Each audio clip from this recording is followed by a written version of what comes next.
Hi, I'm Matt.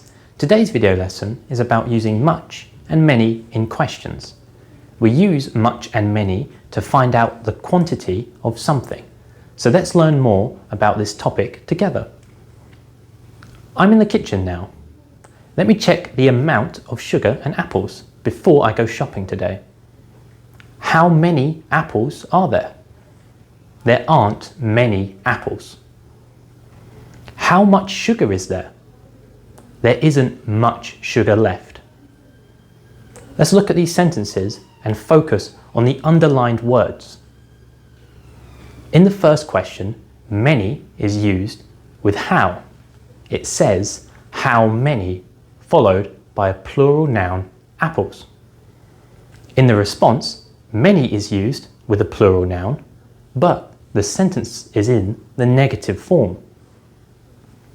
What about the second question? In the second question, much is used with how. It says how much, followed by an uncountable noun, sugar.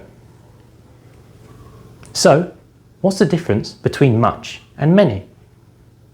We use many for questions with countable nouns and negative statements.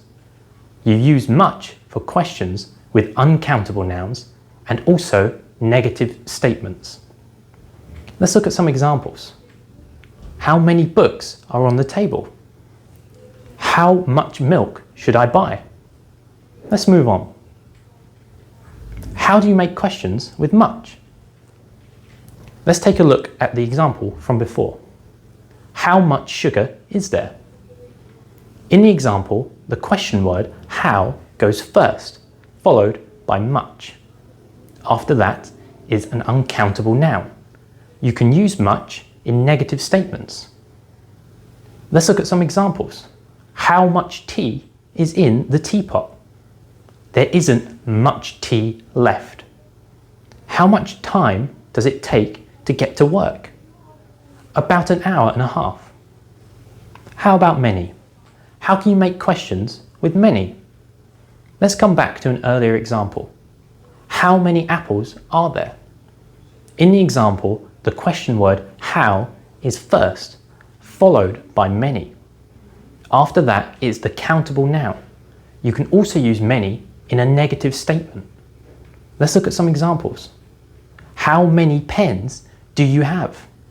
There aren't many pens, just 2. How many oranges did you eat? I had 3 oranges.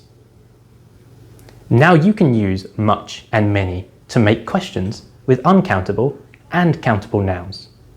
Today we reviewed when we use much and many in questions, using much with uncountable nouns, and using many with countable nouns. Thanks for watching. See you soon.